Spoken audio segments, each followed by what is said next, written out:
Hello students, welcome to the physics class. Students, आज इस physics class में हम लोग पढ़ेंगे working of a PNP transistor. PNP transistor की कार्यविधि, पीएनपी ट्रांजिस्टर कैसे कार्य करता है। सबसे पहले तो हम देखेंगे कि पीएनपी ट्रांजिस्टर होता क्या है। बच्चों, आपने पहले भी पढ़ रखा है कि जब एन प्रकार के अर्धचालक के दोनों ओर हम पी प्रकार के अर्धचालक को लगा देते हैं तो एनपीएन ट्रांजिस्टर बनता है। जैसे बीच में अगर हम इसके बीच में एन प्रकार के अर्धचालक को लगा दें, इसके बीच में अगर हम एन प्रकार के अर्धचालक को लगा देते हैं तो ये बन जाएगा आपका पीएनपी ट्रांजिस्टर। पीएनपी यानी ये पी टाइप सेमीकंडक्टर है या एन टाइप सेमीकंडक्टर है, ये पी टाइप सेमीकंडक्टर है। आप पहले भी जानते हैं कि जो पी टाइप सेमीकंडक्टर है इसमें करंट कैरियर के रूप में होल होते हैं। जो मेजॉरिटी करंट कैरियर होते हैं इसमें होल होते हैं, तो मैं इसमें होल बना देता हूँ। और यहाँ भी पी टाइप के सेमीकंडक्टर मेजॉरिटी कैरियर होल होते हैं, इसको मैं होल बना दे रहा हूँ इसमें। और एन टाइप सेमीकंडक्टर में जो मेजॉरिटी कैरियर होता है आपका इलेक्ट्रॉन होता है। इसमें जो है जो मेजॉरिटी कैरियर होगा वो इलेक्ट्रॉन होगा। मैं इसमें इलेक्ट्रॉन बना देता हूँ। जो मेजॉरिटी कैरियर है ये इलेक्ट्रॉन है, ये मेजॉरिटी कैरियर जो है आपका इलेक्ट्रॉन है, इसमें इलेक्ट्रॉन हो गया। जो इसके लेफ्ट साइड का पार्ट होता है आप जानते हैं, इसको हम इमीटर बोलते हैं या उत्सर्जक बोलते हैं। जो बीच का पार्ट होता है उसको बेस या आधार बोलते हैं। जो राइट साइड का पार्ट होता है उसको हम कलेक्टर या संग्राहक बोलते हैं।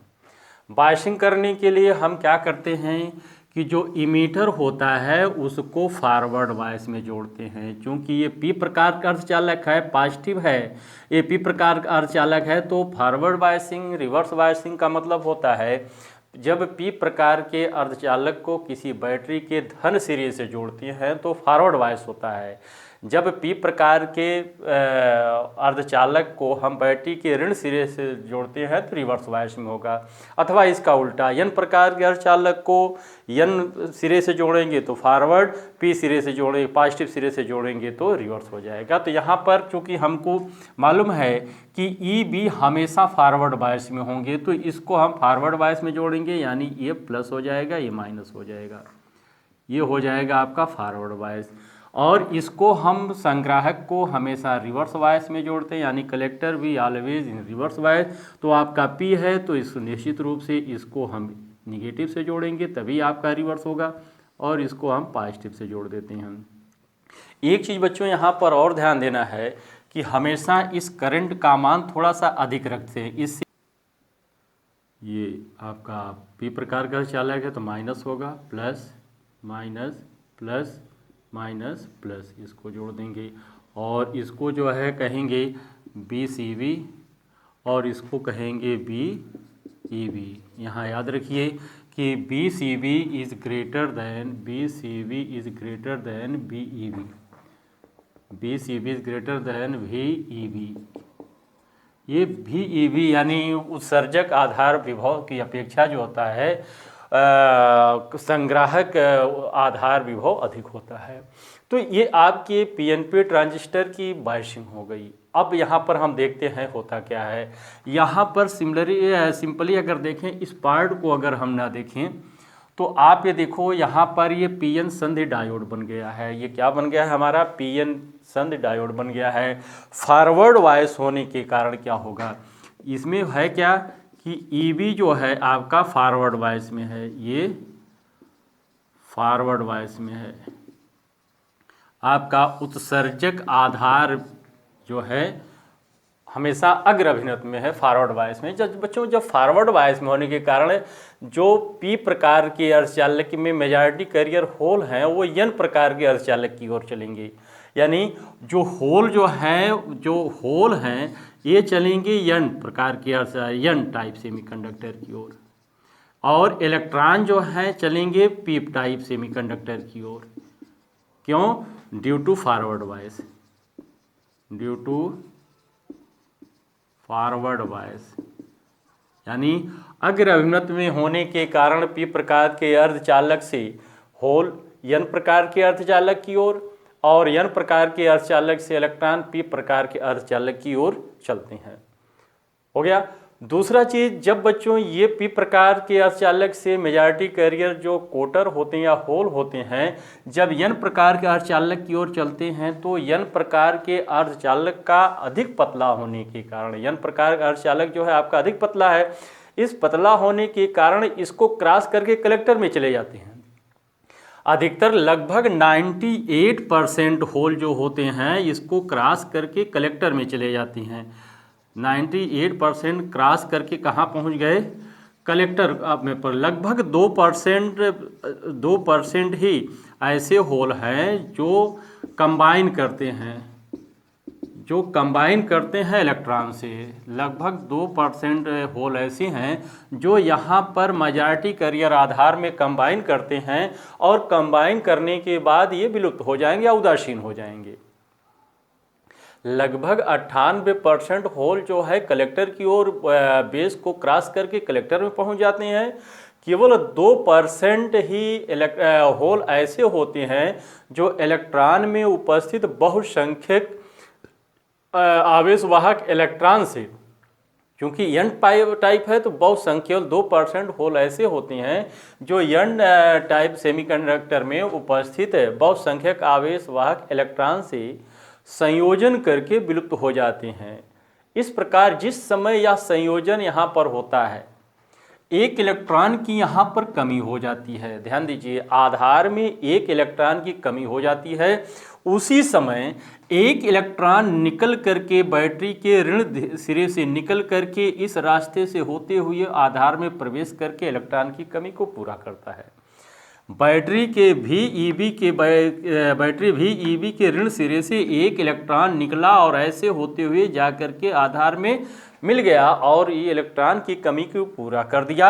और बच्चों, ये चूंकि इस दिशा में इलेक्ट्रॉन चल रहा है, आप जानते हैं कि करंट इलेक्ट्रॉन के प्रवाह की विपरीत दिशा में चलती है, इसलिए जब इलेक्ट्रॉन जो है बैटरी भी ईबी के ऋण सिरे से निकलकर आधार में पहुंचता है तो उसी समय एक आधार धारा का निर्माण होता है जिसको हम आईबीसी लिखते हैं। एक आधार धारा का निर्माण होगा जिसको हम आईबीसी लिखेंगे। फिर से आप देख लीजिए कि उत्सर्जक आधार को अग्र अभिमत में होने के कारण अधिक होल जो होता है पी प्रकार से बहुसंख्यक आवेशवाहक होल जो होता है n प्रकार के अर्धचालक की ओर चलता है। n प्रकार के अर्धचालक में उपस्थित बहुसंख्यक आवेशवाहक इलेक्ट्रॉन जो है पी प्रकार के अर्धचालक की ओर चलता है। आधार को बहुत पतला होने के कारण अधिकांश लगभग 98% जो होते हैं होल जो होते हैं क्रॉस करके पी प्रकार के अर्धचालक में यानी संग्राहक तक पहुंच जाते हैं। केवल 2% होल ऐसे होते हैं जो यहाँ पर उपस्थित आधार में उपस्थित इलेक्ट्रॉनों से संयोजन करते हैं और कंबाइन करते हैं। जैसे ही कंबाइन करके इलेक्ट्रॉन होल से कंबाइन करके बहुसंख्यक आवेशवाहक इलेक्ट्रॉन विलुप्त होता है तो यहाँ पर इलेक्ट्रॉन की कमी को आधार में हुए इलेक्ट्रॉन की कमी को पूरा करने के लिए बैटरी भी ईबी के ऋण सिरे से एक इलेक्ट्रॉन निकल करके आधार में प्रवेश करता है और तत्पश्चात या उसके फलस्वरूप एक आधार धारा आईबी निर्मित होती है। बच्चों, जो होल यहाँ से क्रॉस करके कलेक्टर में पहुँचे, ये कलेक्टर जो है आपका देखिए कि आपका रिवर्स बायस में है, जो जिसके कारण जो है जितने होल जाएंगे सारे के सारे होल जो है कलेक्टर की सी टर्मिनल पर पहुँच जाएंगे, इसके सी टर्मिनल पर पहुँच जाएंगे। जैसे ही कोई होल है कलेक्टर के सी टर्मिनल पर पहुंचता है या बैटरी के ऋण टर्मिनल तक पहुंच जाता है तो यहाँ से जो ये आपका होल जैसे ही पहुंचा वहीं से उसी समय बैटरी भी सीबी के ऋण टर्मिनल से एक इलेक्ट्रॉन निकल करके इस होल को न्यूट्रलाइज कर देता है। जैसे ही बहुसंख्यक आवेशवाहक कोई आवेशवाहक होल कोटर ये कलेक्टर के सी टर्मिनल पर पहुंच जाता है, उसी समय बैटरी भी सीबी के ऋण टर्मिनल से एक इलेक्ट्रॉन निकल करके ये इस होल को न्यूट्रलाइज कर देता है। बच्चों, चूंकि इलेक्ट्रॉन भी सीबी के ऋण सिरे से निकल करके इस रास्ते से जा रहा है यानी भी सीबी से सी की ओर जा रहा है तो तत्पश्चात एक धारा का निर्माण होगा जो आई सी हम बोलेंगे।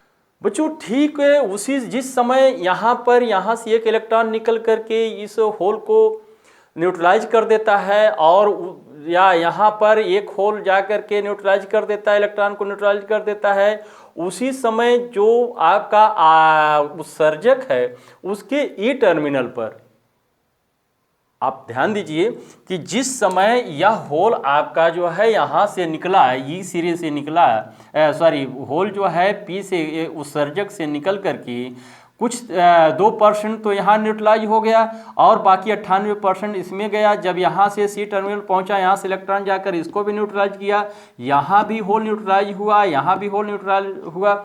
इस कमी को पूरा करने के लिए जैसे ही चाहे बेस में कोई न्यूट्रलाइजेशन हो या कलेक्टर में कोई न्यूट्रलाइजेशन हो, उसी समय आपके उत्सर्जक या इमीटर के ई टर्मिनल पर VCEB के नज़दीक या ई टर्मिनल पर एक कोवैलेंट बांड टूटता है। जैसे भी एक न्यूट्रलाइज हुआ, एक कोवैलेंट बांड टूटा, एक यहाँ न्यूट्रलाइज हुआ, एक कोवैलेंट बांड टूटा। ये जब कोवैलेंट बांड टूटता है तो इससे इलेक्ट्रॉन होल पेयर उत्पन्न होते हैं। इससे क्या उत्पन्न होंगे? इलेक्ट्रॉन होल पेयर उत्पन्न होंगे। जो इलेक्ट्रॉन होल पेयर जब उत्पन्न होते हैं तो होल तो एमीटर में रुक करके होल की कमी को पूरा कर देता है, लेकिन इलेक्ट्रॉन जो होता है वह बैटरी के धन VEB के धन टर्मिनल पर आकर न्यूट्रलाइज हो जाता है। यानी बच्चों यहाँ पर जो इलेक्ट्रॉन निकला ई सिरे से होकर बैटरी के धन टर्मिनल पर आया, और आप जानते हैं धारा का प्रवाह जो होता है इसके विपरीत दिशा में होगा। यानी ये जैसे ये न्यूट्रलाइज होने के लिए इलेक्ट्रॉन चलता है, एक उत्सर्जक धारा का निर्माण करता है जिसको हम IE कहते हैं। इस प्रकार बच्चों ये होता क्या है, ध्यान दीजिए कि ये फॉरवर्ड वायस में होने के कारण जो है होल पी क्षेत्र से एन क्षेत्र की ओर या पी क्षेत्र से इमीटर से आधार की ओर, आधार को क्रॉस करके संग्राहक की ओर पहुंचते हैं।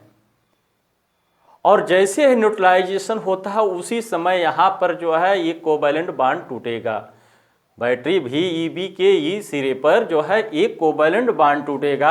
ये टूटने के बाद जो होल जो है, जो इलेक्ट्रॉन होल पेयर बनते हैं उसमें से होल जो होता है होल की कमी को पूरा कर देता है उत्सर्जक में, और इलेक्ट्रॉन मूव करके जो आकर बैटरी के धन सिरे पर मिलता है, जिससे एक उत्सर्जक धारा मिलती है।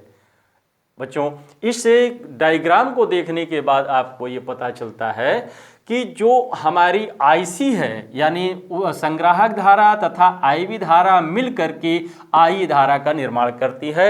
यानी हम कह सकते हैं कि जो IE होती है संग्राहक धारा, ये बराबर होती है आधार धारा प्लस कलेक्टर धारा यानी संग्राहक धारा, यानी IE बराबर है IB प्लस IC। बच्चों इसकी वर्किंग फंक्शन में दो चीज़ इंपॉर्टेंट है, दो चीज़ ध्यान देने योग्य है। एक तो ये है कि IE is nearly equal to IC, IE is nearly equal to IC। IE का मान जो IC के बराबर है, क्योंकि IB का मान जो होता है आधार का मान बहुत पतला होने के कारण लगभग 2% इलेक्ट्रॉन या होल ही यहाँ न्यूट्रलाइज होते हैं, यानी IB का मान बहुत कम होता है। दूसरी इंपॉर्टेंट चीज़ इसमें यह है कि यहाँ देखिए जो सेमीकंडक्टर के अंदर, नोट कीजिए कि जो सेमीकंडक्टर के अंदर धारा प्रवाहित हो रही है वह due to flow of majority charge carrier which is hole. Transistor के अंदर जो धारा का प्रवाह हो रहा है वो होल के कारण हो रहा है, यानी कोटर के कारण हो रहा है, जबकि इसके बाहर धारा का प्रवाह जो होता है due to electron, due to flow of electron, इसमें जो धारा का प्रवाह इसके बाहर परिपथ में जो होता है इलेक्ट्रॉन के फ्लो के कारण होता है। तो इसमें जो PNP ट्रांजिस्टर है इसके कार्यविधि में दो चीज इंपॉर्टेंट है। एक तो ये होता है कि जो उत्सर्जक धारा होती है यह लगभग संग्राहक धारा के मान के बराबर होती है। साथ ही साथ जो PNP टाइम ट्रांजिस्टर होता है, ट्रांजिस्टर के अंदर जो धारा का प्रवाह होता है तो वह due to majority carrier hole के कारण होता है, जबकि ट्रांजिस्टर के बाहर धारा का प्रवाह जो होगा वह जो होता है इलेक्ट्रॉन के कारण, due to the flow of electron के कारण होता है। एक बार फिर से इसको रिपीट कर लीजिए, मैं कर रहा हूँ, फिर से बता दूँ इसको आपको इंपॉर्टेंट चीज़। पहले तो PNP ट्रांजिस्टर है, P प्रकार के अर्धचालक में मेजॉरिटी कैरियर होल होता है, n प्रकार के अर्धचालक की मेजॉरिटी कैरियर इलेक्ट्रॉन होता है। तो इसमें इमीटर बेस को हम फॉरवर्ड बायस में जोड़ेंगे और कलेक्टर और बेस को जो है हम रिवर्स बायस में जोड़ेंगे। इमीटर बेस को फॉरवर्ड बायस में जोड़ने के कारण जो होते हैं पी प्रकार के अर्धचालक से होल जो होते हैं एन प्रकार के अर्धचालक यानी आधार की ओर चलते हैं। आधार की ओर चलने वाला होल जो होता है आधार की बहुत पतला होने के कारण लगभग 98% होल जो है क्रॉस करके संग्राहक में पहुंचता है। केवल 2% होल ऐसे होते हैं कि यहाँ पर आपके आधार में जो है इलेक्ट्रॉन से संयोजन करके विलुप्त हो जाते हैं। इस प्रकार जब इसके आधार में इलेक्ट्रॉन की जो कमी होती है उस कमी को पूरा करने के लिए बैटरी VeB के ऋण सिरे से एक इलेक्ट्रॉन निकल करके आधार में प्रवेश करता है और आधार धारा IB का निर्माण करता है। जो 98% होल क्रॉस करके उत्सर्जक में पहुंचते हैं यानी कलेक्टर में पहुंचते हैं उसमें से जो होल उत्सर्जक के C टर्मिनल यानी बैटरी के ऋण से VCB के ऋण टर्मिनल पर पहुंचता है उसी समय यहाँ से एक इलेक्ट्रॉन बैटरी के VCB के ऋण टर्मिनल से एक इलेक्ट्रॉन निकल करके इस होल को न्यूट्रलाइज कर देता है और एक संग्राहक धारा का निर्माण होता है जिसको हम IC कहते हैं। स्टूडेंट्स, जिस समय बेस में या कलेक्टर में जिस समय संयोजन होता है इलेक्ट्रॉन होल से मिलते हैं और वो विलुप्त होते हैं उसी समय होल की कमी को पूरा करने के लिए इमीटर के ई टर्मिनल से एक कोवैलेंट बॉन्ड टूटता है। इस कोवैलेंट बॉन्ड टूटने के फलस्वरूप उत्पन्न हुए इलेक्ट्रॉन होल पेयर में से होल तो इमीटर में रुक करके होल की कमी को पूरा करते हैं जबकि इलेक्ट्रॉन जो है बैटरी VeB के धन टर्मिनल पर आकर के उदासीन हो जाते हैं और एक उत्सर्जक धारा का निर्माण करते हैं। आइए डायग्राम देखने के बाद हमें स्पष्ट होता है कि IB और IC दोनों मिल करके IE का निर्माण करते हैं या हम ये कह सकते हैं IE से जो है दो धारा उत्पन्न हो जाती IB और IC यानी IE बराबर होगा IB प्लस IC। यहाँ पर बच्चों दो चीज़ इम्पॉर्टेंट है जो नोट करने योग्य है कि PNP ट्रांजिस्टर की जो कार्यविधि होती है PNP ट्रांजिस्टर में जो रिस्पांसिबल चार्ज कैरियर होता है उसमें ट्रांजिस्टर में होल होता है जबकि उसके बाहर की जो सर्किट होती है उसमें इलेक्ट्रॉन होता है। दूसरी रिमार्केबल बात होती है कि IB का मान बहुत ही कम होता है, करीब 2% ही होता है, इसलिए जो उत्सर्जक धारा होती है वह संग्राहक धारा IC के मान के बराबर होगी। जो उत्सर्जक धारा होगी वो संग्राहक धारा के मान के लगभग बराबर होती है। बच्चों इस तरह से आपका वर्किंग रहा है आपके PNP ट्रांजिस्टर। अगले टॉपिक में हम लोग लेकर फिर हाजिर होंगे NPN ट्रांजिस्टर की वर्किंग। तब तक आप लोग अध्ययन करते रहिए। Best of luck.